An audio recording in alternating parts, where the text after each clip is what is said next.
Well, we are finally here. We are? Well, you and I are Here. right here. Right here, okay.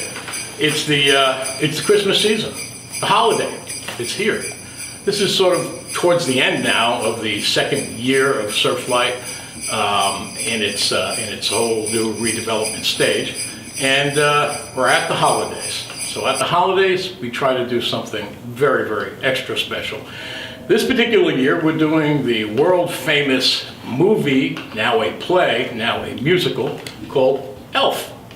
And you gotta see this. You just have to see this, because it is an effort. Sitting next to me is, I'm Al Perinello. Sitting next to me is Steve Steiner, the producing artistic director of Surflight Theatre. He's the guy who makes all those miracles happen on stage.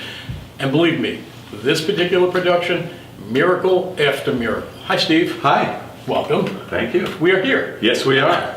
With Frederick. With Frederick, of course.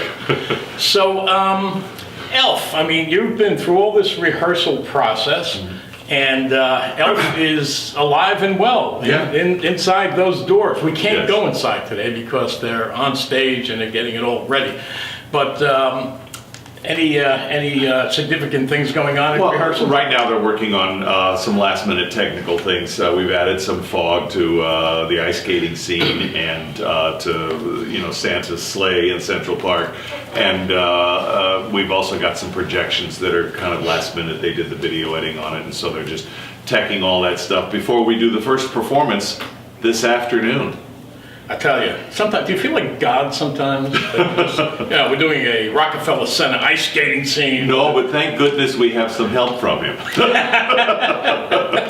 Well, it's all good. So let me tell you a little bit about the story of Elf. Now, everyone has seen the movie. Don't tell me you haven't. You have seen the movie, or you've talked to people who have seen the movie, and it's just an amazing movie.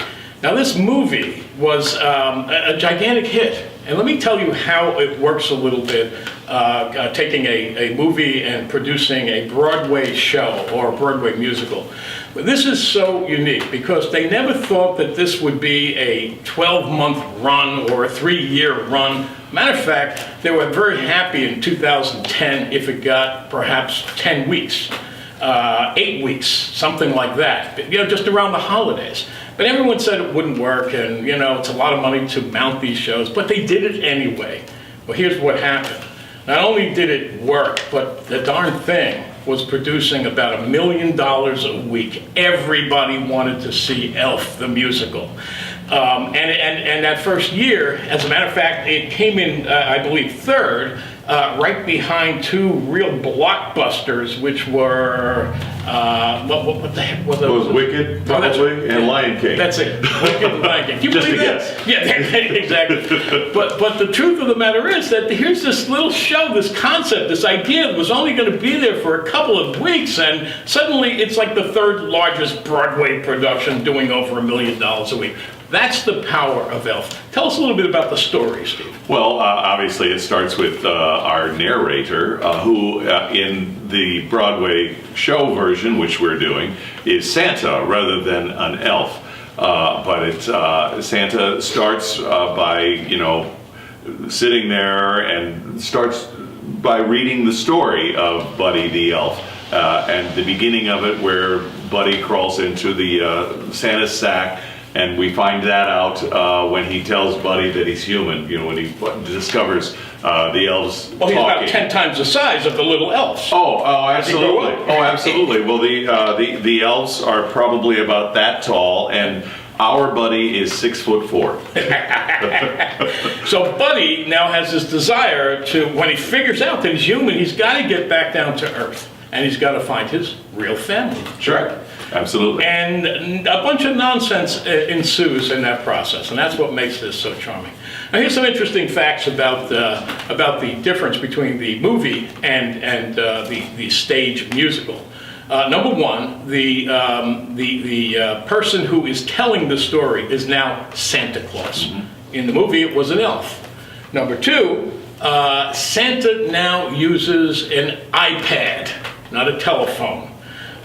Which is a unique concept that shows you where we are now versus where it was in 2010. where the world was in 2010. And number three, and this is kind of interesting, the original movie, the scene was about the shopping scene was this gigantic store, and they went to Macy's in New York, which is a gigantic store if you haven't seen it. It's literally a full city block in New York City. And 8 stories tall. And 8 stories tall. And they basically talked to the executives, the producers, talked to the executives, and said, we want to shoot our movie here and use Macy's and give you all this publicity. It'll be great. And the corporate executives, in their amazing fashion, decided, you know what? We don't want that publicity. No, you can shoot in the store, but don't mention Macy's. Well, the third factor is now Macy's is prominently mentioned throughout the stage show. Thought you'd want to know that. And something else very interesting about the movie. Did you know that it was supposedly going to be, the star of the movie was going to be Jim Carrey? Jim Carrey. Carrey's career was going amazingly well. He just did 2, 3 amazing movies that were going through, and he was just so busy with offers that he literally couldn't do it. So they went to who? Will Ferrell. That's right, and Will Ferrell pulls the movie off tremendously. I can't even imagine Jim Carrey in that role. Honestly, I can't. Although Jim ultimately went on to do 2 more Christmas-oriented movies. Yeah, well, he did The Grinch. Yeah. That's right. The Grinch was the big one. So he finally did a Hollywood, I should say, a Christmas Hollywood movie.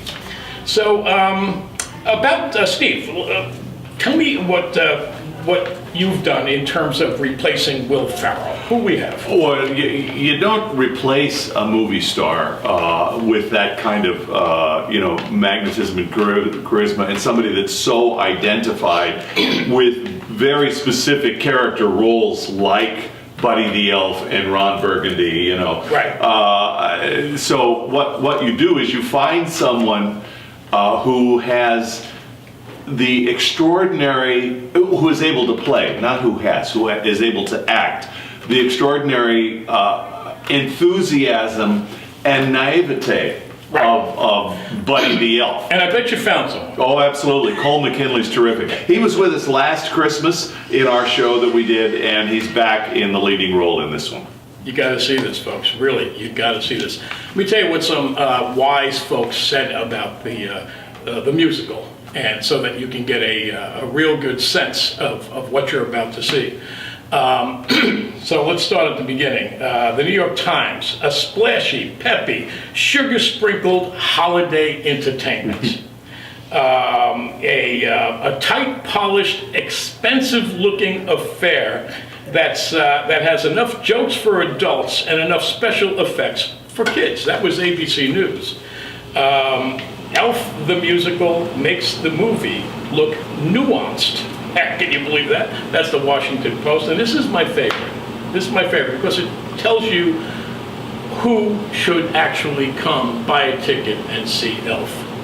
Elf is happy enough for families, savvy enough for city kids, and plenty smart for adults. And that's you.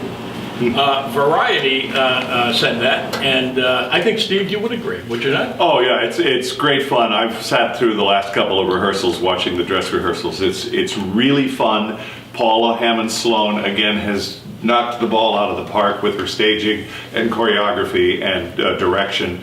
And the principal cast is marvelous. The ensemble cast is terrific. We've got, well, he just goes by Brady, but John E. Brady, who's playing the father. It's the first time he's been here at Surflight, but he's a veteran of many, many years in The Lion King and the entire run of Newsies on Broadway. He's a friend of mine that I did a show with a few years ago, and we needed a father, and Brady came in, and he's knocking it out of the park. Marcy Reed, who's been with us several times over the years, is playing the mother, and of course, Jovi the Elf is a longtime friend and many-time collaborator, Jenny Stott. Now, you got to get your tickets, and I'm going to tell you how to do that in a moment. You should know that you have an opportunity to see this show. It plays every day except Mondays, right through December 16th. So get your tickets this way. You simply dial this number, 492-9477 and say something like, I'd like to buy a few tickets to Elf. That's a hint. The second way is you just go to our webpage, and that's surflight.org. You can order them right online. You got to hurry. I must tell you, tickets are selling crazily. You know, when we announced the new schedule this year, we announced it in the early part of the year. I guess it was February, March. We opened in June. Tickets were selling then for this performance, this couple of weeks. So it's important that you once again call 609-492-9477. Still tickets available. Get yours. Don't miss this. Can I muddy the water just a little bit? Just a little tiny bit. Also, because we won't be doing a separate video for this, New Year's Eve with Shorty Long and the Jersey Horns. We have a 5 o'clock and an 8 o'clock. Champagne in the lobby. It's going to be great fun. We had 2 sold-out performances last year for New Year's Eve, so don't forget New Year's Eve. And we're also going to be serving champagne. It's a champagne in the lobby. I mean, that's a big thing. How many glasses did we serve last year? 900? Something like that, yeah. 450 and 450. Yeah. 900 glasses of champagne. So get yours on New Year's Eve. So that's what we have to say. Now, just to end this, I think just a little celebration, Steve. Do you think? Well, you have any ideas? I don't know. Hats off? No. Hats on. Hats on! Hats on. An amazing idea, Steve. Okay. There. Okay, now, if you're not in the Christmas spirit just yet, let us turn it around. Turn it around. There you go. Oh, thank you. It. Oh, thank you so much, Steve. Okay, ready, Steve? Yes. 3, 2, 1.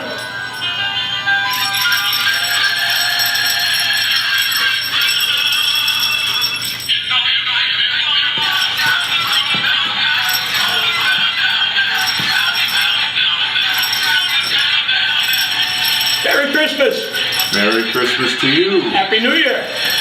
Have a great holiday, everyone. Christmas to all, and to all a good hat.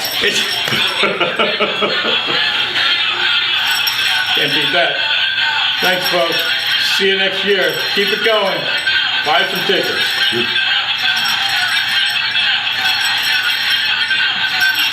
How long does this go on? Only 9 minutes. Okay.